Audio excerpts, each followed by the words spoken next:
საქმე ეხება გორის ფაქტს და შემდგომ უკვე ის კადრები რაც ნახეთ რაც იზოლატორში დაკავებული სცენა 2022 წელს მოხდა ფაქტი. გორის ფაქტზე რაც პირველ რიგში ძალადობა, ნებისმიერი ძალადობა, რომელიც მიუღებელია, მაგრამ განსაკუთრებით, როდესაც ხედავთ, რომ სამართალდამცავები ძალადობენ, ეს უკვე ყოველგვარ ზღვარს ხდება. გორის შემთხვევა ჩემთვის მეტყველებს იმაზე, რომ ჩდება განცდა იმისა, რომ მოქმედებენ რიგი პოლიციელები სამწუხაროდ იმ მიზნით, რომ მათი რაღაც რიგი ქმედებები შეიძლება რაღაცა დაურჩელი იყოს. მე დარწმუნებული ვარ, როგორც მე და როგორც ყველა ბევრი ათასობით პოლიციელისთვის ეს არის ყოველთ მიუღებელი და მით უმეტეს. როდესაც ბოლო წლებია, ეხლა ყველა ძირითადი ყურადღება არის პოლიციის მიმართ. ნებისმიერ ყოველდღიურად თითქმის და მსგავსი ფაქტები ყველა პოლიციელი პირველ რიგში უნდა ფიქრობდეს იმაზე, რომ საერთოდაც უნდა ფიქრობდნენ, მაგრამ განსაკუთრებით ეხლა მაინც რომ იმ სიტუაციაში, როდესაც ნდობა ხალხსა და პოლიციას შორის ძალიან დაკარგულია, ხო, რიგი ქმედებები უნდა იყოს მაქსიმალურად გაკონტროლებული და შემდგომში შესაბამისი რეაგირება უნდა მოყვეს ყველანაირ სამართალდარღვევას და უფლებამოსილების გადაჭარბებას. ეს დაუსჯელობა თავის მხრივ შეიძლება ტრანსფორმირდეს სახალისებაშიც, ხო? ზოგისთვის ეს არის ფაქტორი. დიახ, მიმგოძელობა არის ყველაზე ისეთი მოქმედება, რომელსაც ერთი რაღაც კონკრეტული ფაქტმა შეიძლება სხვა რიგ ადამიანებში გამოიწვევს იმის განცდა, რომ შეიძლება მსგავსი მოქმედება ჩაიდინოს. რაც შეეხება ქობულეთის შემთხვევას, ჩემთვის პირადად ჩემი შეფასება და ტოვებს ჩემში განცდას, რომ აქ გვაქვს ადგილი კადრების შერჩევის ძალიან დიდ პრობლემასთან, სადაც ახალგაზრდა ბავშვები, რომლებსაც ჯერ კიდევ არ აქვთ გააზრებული, რას ნიშნავს იყო პოლიციელი და მე ეს თვითონ ეს კადრებიც რაზე მეტყველებს, რომ ხდება ძალიან მიუღებელი რა, მაგრამ ვიღაც იღებს ამას.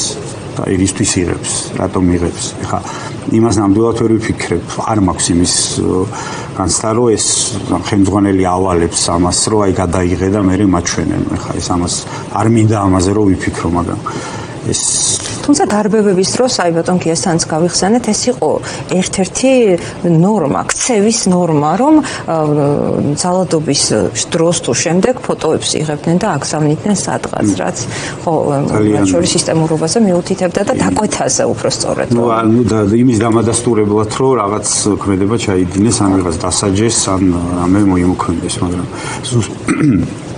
ზუსტად აი ჩვენი გუნდმა რაზეც ვიმუშავეთ, ძალიან დიდი ხანი ვიმუშავეთ და ეხლა ვაგრძელებთ მუშაობას, აი მსგავსი პრობლემების აღმოსაფხვრელად და რიგი საკითხები, რაც პრობლემები, რაც სახეზეა და საჭიროებს განჯანსაღებას, ამისკენ არის მიმართული ჩვენი ხედვა. აუცილებლად ამ ხედვაზე ვისაუბრებთ, მათ შორის განათლებაზეც და ცენზზე არის გამახვილებული ყურადღება ამ ხედვაში. მაინც მინდა გკითხოთ, 5 სპეცრაზმელი დაიჭირეს აქციების ძალადობრივი დაშლის შემდეგ. ძალიან ბევრი კითხვა დატოვა, იცის ჩვენმა მაყურებელმა ამის შესახებ, საქმეები დაიხურა, ჩვენ არაფერზე წვდომა არ აქვს, ძალიან ბევრი კითხვა ეჭვი დარჩა და პირველ რიგში ის, რომ 5 ადამიანის იდენტიფიცირება თუ არის შესაძლებელი, თუ ეს მხოლოდ აღიარებით ჩვენებებს არ ემყარება. რამდენად დამაჯერებელია საერთოდ, რომ სხვა ვერ ამოიცნეს, როგორ მუშაობდა ეს სტრუქტურა. თქვენ ვერ გაუძლებთ სტუდენტებს, რომ არ გკითხოთ, რა სპეციფიკით მუშაობდა ეს სამსახური. როდესაც პოლიციელი საპოლიციო ორგანიზებაზე გადის, იმიტომ რომ ვიცით, რომ შინაგან საქმეთა სამინისტროს სხვადასხვა სტრუქტურული ერთეულები არის, ადამიანი როდესაც არის მიღბით, ეს ნიშნავს იმას, რომ ყველას არ შეუძლია მისი იდენტიფიცირება. ამისათვის არსებობს დანომრვა, ყველაზე მარტივი ხერხი, დანომრვა, ინომრება ყველაფერი, რაც კი მას აქვს. აბსოლუტურად ყველაფერი და ეს არც ჩემთვის, არც თქვენთვის ჩვენ ამას ვერ გავიგებთ. არის შესაბამისი სამსახური, ეს არის სამინისტროში სამინისტრო, გენერალური ინსპექცია, რომელიც ყოველთვის უნდა იყოს მოწოდების სიმაღლეზე და რომელმაც ზუსტად პოლიციელის ეს გადაცდომები და ნებისმიერი არაკანონიერი ქმედება უნდა გამოიძიოს და შემდგომ უკვე შესაბამისი სამართლებრივი შეფასება მისცეს. დანომრა ყველა მოქმედი მიღბიანი სამართალდამცავის იძლევა იმის საშუალებას ნუ გამოვრიცხავთ იმას რომ იყო დღესაც შეიძლება არის და მომავალშიც იქნება და არა მარტო საქართველოში ყველგან რომ ადამიანი პოლიციელების ადამიანები არიან და ნებისმიერ შეიძლება გაიქცეს და შეიძლება რაღაც გადასთომა ვერ მოთხოვს მისი ქმედება და რაიმე ისეთი რიგი რაც ნახეთ ხომ სამწუხაროდ ამ ბოლო 2 წლის განმავლობაში. ამიტომ ზუსტად ყველა მისის, ყველა დანაყოფმა ვის რა ნომერი აქვს და შესაბამისად დღეს მით უმეტეს, როდესაც ციფრულ სამყაროში ცხოვრობ და ყველაფერი კამერები, ყველგან ყველას ტელეფონი უჭირავს ხელში, ჟურნალისტები მუშაობენ ადგილზე. ძალიან მარტივად ხდება შემდგომ იდენტიფიცირება. აი თეორიულად რო წარმოვიდგინოთ, სახალხო დამცველსაც წამებად აქ აღიარებული ის რაც მოხდა, ამ წამებას დაექვემდებარა 300-დან 400 ადამიანამდე დამნაშავების პროცენტულად რა რაოდენობის გამოვლენა შეიძლებოდა პოლიტიკური ნების შემთხვევაში სრულად? იმ შემთხვევაში ხარ ჩვენ ვიცით რომ ყველასათვის ცნობილია რომ იმ საპროტესტო აქციების დროს, როდესაც ეს ასე ვთქვათ დარბევები ხდებოდა, საპოლიციო ღონისძიება პოლიციურად ესე ქვია ამას არის სანომრე ნიშნები არ ქონდა შესაბამისად გაართულია და როგორ წარმოგიდგენიათ მით უმეტეს როდესაც იზრდება უკვე ინტერესი და ის ხალხი ვინც ყველა მოიცის თვითონ ვინ რა გააკეთა ვირა მოქმედა ესე რომ ვინმე მოვიდეს და გუწხრელად აღიაროს მე ამის ნაკლებად მჯერა და ამიტომ ისევ სამწუხაროდ არ ვიცი შესაძლებელი არის რაღაცა რაოდენობის ხალხის დაიდენტიფიცირება მაგრამ არა იმ რაოდენობის ვინც მოქმედებდა იმ დროს და არღვევდა რაც მთავარი პოლიტიკური ნება არ ჩანს და პოლიტიკური ნებასთან ერთად მაპატიეთ როგორც ვთქვით პოლიტიკური ნებასთან ერთად ფიზიკურადაც უკვე გართულდება რა თქმა უნდა გართულდება იმიტომ რომ მინიმუმ ხელმძღვანელი პირები გამოკითხულები ხო უნდა იყვნენ რაც გზას გაუხსნიდა უკვე ამ ხადია ნუ ნება თუ პოლიტიკური ნებისთან გამომდინარე შესაძლებელია რაღაც რაოდენობის ალბათ დადგენა რომ უბრალოდ ვიცნობ რა ძალიან ბევრ პოლიციელს და ათასობით პოლიციელი რომელიც ნამდვილად ღირსეული პოლიციელები არიან და დღემდე აგრძელებენ მუშაობას სტრუქტურაში და ემსახურებიან ქვეყანას ღიათ არავინ არ საუბრობს, მაგრამ ყველასთვის მიუღებელია მსგავსი მოქმედება. მეც ღრმად მწამს რომ არიან ძალოვანი სტრუქტურის რიგებში ადამიანები, ვისაც არ უნდა იმ დანაშაულზე ხელის მოწერა, რომელსაც ჩადიან სხვები.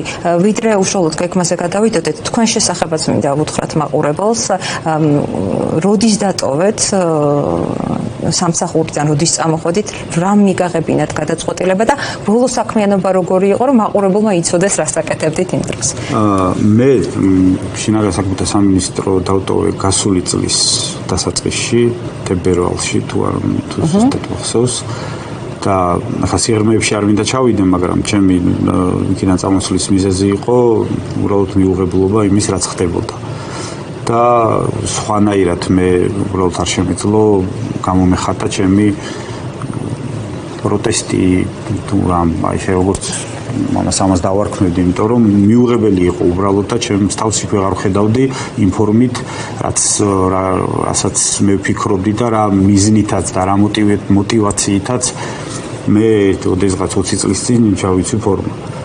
ამიტომ ეს იყო მთავარი მიზეზი და შესაბამისად ყოველთვის როცა განსაკუთრებით იმ დროს, როდესაც მთელი საქართველო ქუჩაში იყო და ჩემი ყველა ახლობელი, ყველა ოჯახის წევრი, ყველა მეგობარი, ყველა ქუჩაში იყო გამოსული და მეც არ მომწონდა ის რაც ხდებოდა. და მონაწილეობას ამაში მით უმეტეს ვერ მიიღებთ. ძალიან რთულია, იმიტომ რომ გასულ იმ პერიოდში, ჩემი სამსახურობის პერიოდში, ხო, მრავალი საპროტესტო აქციაში მიმღია მონაწილეობა და ღრმად მწამდა მეც და იმ ჩემს თანამშრომლებს, ჩემს გუნდს, ვისი ხელმძღვანელიც ვიყავი, ვინც ჩემი ხელმძღვანელები იყვნენ, რომ მაშინ და ბევრი ეს არ იყო ერთეული შემთხვევა რიგი ბევრი საპროტესტო აქციები იყო გასული წლების განმავლობაში რომ მსგავსი განცდა არა მარტო მე არამედ არავის არ ქონია რომ რაიმეს ისეც ვაკეთებთ იმიტომ რომ საერთოდ საპროტესტო აქციები ეს ძალიან ჩვეულებრივი ყველა ქვეყნის ნებისმიერი არის და იქნება ყოველდღიურობის დიახ და შესაბამისად აქ საპოლიციო ღონისძიება ესეც ჩვეულებრივი დღის წესრიგის შემადგენელი ნაწილია და არსებობს უამრავი წესები კანონი პოლიციის შესახებ, უამრავი დებულებები, რითაც ხელმძღვანელობთ და ხელმძღვანელობდით და რაც სიმართლე გითხრათ, ჩემთვის ყოველთვის ამარტივებდა გადაწყვეტილების მიღებას, იმიტომ რომ ვიცი, არ მჭირდება არავის მითითება, თუ როგორ მოვიქცე, იმიტომ რომ მაქვს ჩემი ქცევისთვის და კანონი პოლიციის შესახებ, მარტივად, რომელიც განსაზღვრავს ყველა პოლიციის ქცევას. და შემდგომ უკვე მოქმედება და ამიტომ ეს იყო ძირითადი მიზეზი და ამჩენ დეტალებზე უბრალოდ თქვენი ცოდნით და გამოცდილებით თქვენს გუნდთან ერთად ჩამოაყალიბეთ 9 პუნქტიანი გეგმა, როგორ უნდა უზრუნველყოთ, ალბათ დათქმა ასეთია, რომ რეჟიმის შეცვლის შემდეგ და შემთხვევაში ქვეყანაში პოლიციის სანდოობა, მისი დეპოლიტიზირება, ხო? რამ შეიძლება შექმნას ასეთი გარანტიები? პირველი ჩვენი გეგმა არის 9 პუნქტიანი, ყველა გეგმა თავისთავად ძალიან მნიშვნელოვანია. ჩემთვის და თავარი ხერხემალი რაც არის, რაც დღეს და ბოლო 30 წელია ალბათ ჩვენი დამოუკიდებლობიდან მოყოლებული, იმიტომ რომ რეალურად არაფერი არ იცვლება და ერთ წრეზე ვტრიალებთ. ეს არის კადრების შერჩევის სპეციფიკა. მინისტრი არ უნდა ნიშნავდეს ერთპიროვნულად კადრებს. ვიცით ხომ, რამდენი მინისტრი შეიცვალა, რამდენი ხელმძღვანელი მოვიდა და შესაბამისად სტანდარტულად მიღებული წესია, რომ მოდის ხელმძღვანელი და მას, რა თქმა უნდა, მოყავს თავისი გუნდი, მის მიმართ სიმპათიით არის განწყობილი, ნდობით და ასე შემდეგ. აქ ამ მისი გუნდის შერჩევის დროს რამდენად არის გათვალისწინებული რიგი საკითხები, კვალიფიკაცია, გამოცდილება, განათლება, ეს უკვე არის ალბათ მეათეხარისხოვანი. ამიტომ უნდა შეიქმნას კომისია, რომელიც იქნება სრულად დამოუკიდებელი, ანგარიშვალდებული პარლამენტის წინაშე და კანდიდატები, რომლებიც აქ საუბარია ხელმძღვანელ კანდიდატებზე და არა ცხადია ახლა ორიგითებს ვერავინ შეერჩევს ასეთი კონკურსის, თუმცა კრიტერიუმების არსებობა გაქვთ. კი, რა თქმა უნდა, ეს კომისია შეარჩევს გარკვეული კრიტერიუმებია, ეს არის განათლება, ცოდნა, გამოცდილება და შემდგომ უბრალოდ მინისტრს წარუდგენს და დასანიშნად, არგუმენტირებული უსაფუძვლოდ მინისტრს არ უნდა კონდეს უარის თქმა და აუცილებლად უარის თქმა მათი დანიშვნაზე, მაგრამ აუცილებლად ასევე ეს რიგი ხელმძღვანელი პირები, საკვანძო ხელმძღვანელი პირები უნდა დაინიშნონ გარკვეული ვადით. 3-4 წელი, ესეც სამუშაო პროცესია და შეიძლება ამაზე მსჯელობა, რადგან ვიცით რა დღეს ყველამ იცის ყველამ განსაკუთრებით მან ვინც მუშაობს დღესდღეობით, რომ როდესაც ინიშნება რიგი ხელმძღვანელი პირები, მათთვის ეს იწყება უკუთვლა თუ როდის განთავისუფლდება თანამდებობიდან, იმიტომ რომ არანაირი გარანტია ის რამდენად წარმატებული შეიძლება იყოს ან წარუმატ არ აქვს მნიშვნელობა, აუცილებლად პოლიტიკურ მიზანშეწონილობაზე აუცილებლად დადგება დრო, რომ ის მას მოუწევს თანამდებობის დატება. მაგრამ ზუსტად აი ამ მეთოდით შერჩეული ცხადია კვალიფიკაცია, გამოცდილება, განათლება, შერჩეული პირები, რომლებიც დაინიშნებიან შესაბამისი ვადით მაქსიმუმამდე და შეამცირებს იმ გავლენას, რომ როდესაც ვინმე დაჭირდება, რომ რაიმე მასზე რაიმე ზემოქმედა და ვერც გაანთავისუფლებს, რაიმე სისხლსამართლებრივი დარღვევა თუ არ იქნება და რაიმე გადაცდომა. აი აქვე გადაცდომა რადგან ახსენეთ, რა შეიძლება გახდეს კონტროლის მექანიზმი? ხა ჩვენ ცხოვრობთ სახელმწიფოში, სადაც ეგრეთ წოდებულმა რეჟიმმა ყველა ინსტიტუცია მოშალა, კონტროლის მექანიზმი საერთოდ აღარ არსებობს, დამოუკიდებელი ინსტიტუცია აღარ არსებობს. აი პოლიცია მით უმეტეს ისეთი მნიშვნელოვანი ინსტიტუცია, აქ რა შეიძლება იყოს მაკონტროლებელი? თვითონ სისტემაში. როგორც გითხარით, თავი და თავი ეს არის პოლიცია, სამინისტროში სამინისტრო გენერალური ინსპექცია და შესაბამისად, როდესაც გენერალური ინსპექციის ხელმძღვანელი შეირჩევა იმ კრიტერიუმებით, რაზეც ვისაუბრეთ და იქნება სრულად დამოუკიდებელი და მიეცემა პოლიციელებს აკლიათ თავისუფლება დღეს, თავისუფლება გადაწყვეტილებებში და მოქმედებებში. გამოცდილება საბედნიეროდ ძალიან ბევრი ღირსეული და გამოცდილი პოლიციელი მუშაობს დღეს და გამოცდილება არ აკლიათ ბევრი ისეთი პოლიციელი, რომელიც მისი წარსულით და გამოცდილებით უბრალოდ ჭრილშია და არ ეძლევა საშუალება, რომ რაიმე რიგი ხელმძღვანელი თანამდებები დაიკავოს, რომ შემდგომ ანახორციელოს თავისი მოქმედება და მოახმაროს მისი გამოცდილება საქმეს. ამიტომ ის გენერალური ინსპექცია, რომელმაც პირდაპირ დღე და ღამე უნდა აკონტროლოს პოლიციის ქმედება. სხვა საშუალებებიც არსებობს, რა თქმა უნდა, პარლამენტი, რომელიც პირდაპირ საპარლამენტო სახელმწიფოში ცხოვრობს და პარლამენტის როლი უნდა იყოს არა მარტო პოლიციის, ყველა ნებისმიერი სახელმწიფო სტრუქტურის კონტროლში. და ჩვენ ვფიქრობთ ასევე, რომ როდესაც ვიცით ყველამ ხო არის მინისტრის საათი და მინისტრი რეალურად და იყოს არის პოლიტიკური ფიგურა, უნდა განსაზღვრავდეს სტრატეგიას, ფინანსებს, ბიუჯეტს და ვფიქრობთ, რომ ანგარიშით პარლამენტში უნდა ყოველწლის შეთანხმების ხანდახან ინტერპელაციის სახეა, ხანდახან ხელმძღვანელი პოლიციის დეპარტამენტის დირექტორები, რომლებიც უნდა წარადგინონ თავისი სახეობების მიხედვით წელიწადში ერთხელ ან ორჯერ ეს უკვე. ასეთი ხალხი ახლა სანთლის საძებარია, რამე კითხვის დასმა რო გინდოდეს ვერ იპოვით. ერთ კონკრეტულ პუნქტზეც გკითხავთ და ამით დავასრულოთ, თუ რამის თქმა კიდე დაამატეთ ამავე კითხვაში. დემოკრატიული საპროტესტო მართვის მოდელი, აი ეს ძალიან გრძნობიარე თემაა, რაც ითვალისწინებს, რომ დემოკრატიულ სახელმწიფოში პოლიციის მიზანია მშვიდობიანი შეკრების დაცვა.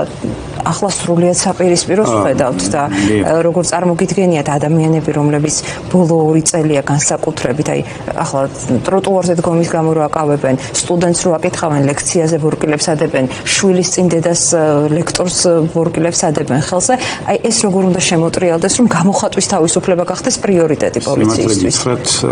კოვიდის პერიოდი გვახსოვს ყველას და მაშინ მუშაობდი და ქალაქში ვიწევდა მოქმედება, ადამიანებს იმის გამო ვაჩერებდით და რიგ შემთხვევაში შენიშნავს ვაძლევდით, რომ პირბადი არ ეკეთა, მაგრამ დღეს ახლა მოიტანა სიტუაცია მისე, რომ პირბადის გამო ეს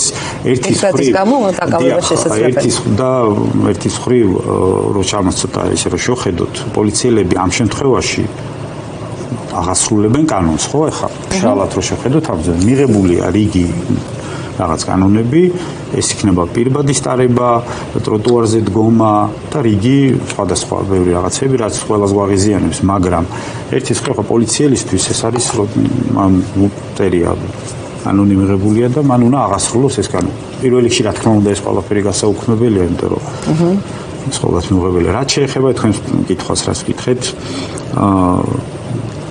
როგორც თელს სოფლიოში ჩვენთანაც საპროტესტო აქციები არის მუდმივად და მოქმედება განსაზღვრული უნდა იყოს იმ კუთხით, რომ პროპორციულობა უნდა იყოს დაცული ყოველთვის. აი დანიას რო ედრებიან მაგალითად. თქვენი მუშავია საზღვარგარეთაც. ძალიან არასწორი შედარებაა, იმიტომ რომ მარტო ერთი კონკრეტული, ხა დანია ყველა ვიცით, რომ ევროპაში ადამიანის უფლებების კუთხით ერთ-ერთი მოწინავე ქვეყანა და ამ მხრივ მე შემდგომი რა გაგრძელება ქონდა ამ ყველაფერს ძალიან არ შეიძლება მიშედარება მხოლოდ ერთი კონკრეტული შემთხვევით, იმიტომ რომ მოხდა რაღაც, მე რა გაგრძელება მოყვა ამას ვიცით ხომ არსებობს უამრავი. და თან არაფრით არ ამართლებს იმ სტატისტიკას, რომელიც აქ ჩადენილია. რა თქმა უნდა, ეს ერთმანეთის შედარება ვფიქრობ, რომ არასწორია და ამიტომ საპროტესტო აქციების დროს, რაც ვისაუბრეთ, რამაც შემდგომში დაუშვა ის შემთხვევები, რომ ყველა ის დანაყოფი განსაკუთრებით და ეს ვიცით, რომ არის განსაკუთრებული დავალებათა დეპარტამენტი, რომელსაც ევალება საპროტესტო აქციების დროს საპოლიციო ღონისძიებების გატარება. პირველი ის რაც არის, ეს არის მაიდენტიფიცირებელი ნომრების დატანა ყველა თანამშრომელზე, ყველაზე აბსოლუტურად მიინომრება ყველაფერი, ჩაფხუტი, ხელკეტი, ის აღჭურვილობა რობოკოპს რო მოიძახით, ყველაფერი აბსოლუტურად და იმის განცდა ყველას მოქმედებაში, იმიტომ რომ თვითონ საპროტესტო აქციებში ბევრჯერ ყოფილვარ და ამიტომ ძალიან ძნელია ხმაურში აი ისეთი ქაოტურ სიტუაციაში ან ვინმეს ხმა გაიგო, მაგრამ ყველა მიცის და ყველა რო ეცოდინება, რომ მას უყურებენ საიდანღაც მაქსიმალურად შემცირდება იმის ალბათობა, რომ ვინმე, მაგრამ არ გამორიცხავს ამას, რა თქმა უნდა, რომ ის იყოს ჩვენ წლები აი საერთაშორისო გამოცდილებას, იმიტომ რომ ამ კუთხით საქართველოში გახსოვთ ხო, ერთი ჩემს მეხსიერებაში ეს არის პირველი, ასე ვთქვათ, მასიური საპროტესტო აქციის დაშლა, ეს იყო 9 აპრილის და შემდგომ უკვე აი 2003 წელს იყო, აი ცოტა რაღაცა როცა ნახეთ პირველად ეს რაღაც რკინის ფარებიანი პოლიციელები, მაგრამ ამ მიმართულებით ჩვენი მომზადება შემდგომ წლებში გაგრძელდა, ცხადია ჩვენი ევროპელი პარტნიორების მხრიდან და უდიდესი გამოცდილება გაგვიზიარეს, თუ როგორ მოქმედებთ, რას ვაკეთებთ, აღჭურვილობა, ყველაფერი, ყველა რიგი უამრავი. მოკლედ იმ ხალხმა, რომელიც დგას ველზე, ძალიან კარგად იცის სწორი კანონის, უკანონო კანონი თუ გაუქმდება, სწორი წესების და კეთილსინდისიერი ხელმძღვანელობის პირობებში, როგორ იმოქმედოს კარგად. ეს კარგი ქცევის მოდელი იციან როგორ. რა თქმა უნდა, ეს ყველა მიცის. და მაგიტომაც ვთქვი, რომ მათ ჭირდებათ თავისუფლება იმაში, რომ უბრალოდ იმოქმედონ კანონის შესაბამისად და ამით ვფიქრობ, რომ ბევრი რამ მოგვარდება და ის ნდობა, რაც აუცილებლად დასაბრუნებელია ხალხსა და პოლიციას შორის უნდა აღდგეს, იმიტომ რომ არ შეიძლება და ერთ საკითხზე მინდა ხაზი გაუსვათ, რომ აქ უფლება მოსილებების გამიჯვნა უნდა მოხდეს აუცილებლად. არ არის ეს კანონით უნდა იკრძალოს, რომ აი მსგავს საპროტესტო აქციებზე გამოყვანილი იქნას პოლიციის ყველა დანაყოფები. არ შეიძლება, ანუ ეს კონკრეტულად ერთ დანაყოფს უნდა ევალებოდეს საპროტესტო აქციის მართვა და იცოდეს ზუსტი ქცევის წესი. იცოდეს ზუსტი ქცევის წესები და მოქმედებდეს. ამისათვის არის დღეს განსაკუთრებულ დავალებათა დეპარტამენტი. მომზადება გავლილი აქვს და ხა არ ვიცი დღეს გრძელდება თუ არა, მაგრამ დარწმუნებული ვარ, რომ აგრძელებენ მომზადებას და მათ იციან მოქმედების წესები. არ შეიძლება და როგორ ფიქრობთ, ახლა ქვეყანაში კრიმინალი არ არის, სხვა რიგი, აი, როდესაც კრიმინალური პოლიციის დეპარტამენტი, საპატრულო პოლიციის, დაცვის პოლიციის, საზღვრის, ყველა ვისაც კი ფორმაცია, ყველას თავმოყრა ხდება ერთად და შესაბამისად ასევე არ შეიძლება აქციის მშვიდობიან მონაწილეს ესაუბრო ისე როგორც კრიმინალს. ამიტომ, როდესაც და არაკლიათ განსაკუთრებით კრიმინალური პოლიციის თანამშრომლებს საქმე დღე და ღამე. ამიტომ მათთვის, როდესაც მათ ეცოდინებათ, რომ რაც არ უნდა მოხდეს ქვეყანაში, რა ტიპის აქციებიც არ უნდა იყოს. მან მხოლოდ თავის საქმე. მხოლოდ თავის საქმე უნდა აკეთოს და ეს ამაზე, იმიტომ რომ ევროპული გამოცდილება ამას გვეუბნება რა, რომ აი იქ სადაც მე რაც მინახავს და სადაც მიმუშავია, აი ვერც კი წარმოუდგენია კრიმინალური პოლიციის, კრიმინალზე მომუშავე პოლიციელებს, რომ მას ვინმე ოდესმე დაუძახებს რაიმე საპროტესტო აქციის მართვის დაშლის დროს. ამიტომ ეს და ამავდროულად ეს ყველაფერი იწვევს გადაღლას ძალიან, იმიტომ რომ ვიცით ხო, რომ გამოდის 50 დემონსტრანტი, ხო, ეს კადრებიც კი გვაქვს ნანახი მსგავსი პოლიციელს და მრავალი დღის განმავლობაში, საათების განმავლობაში უწევთ მათ დგომა. უამრავი დღე და ღამე მაქვს კანცელარიის ეზოში გატარებული მსგავსი ღონისძიებების დროს. და როდესაც პოლიციელი იღლება, უნდა გვავიწყდება ისევ და ისევ, რომ პოლიციელების ადამიანები არიან და ამიტომ დაღლილი პოლიციელი, გადაღლილი პოლიციელი უკვე მე უფრო გამეტად უფრო აგრესიული.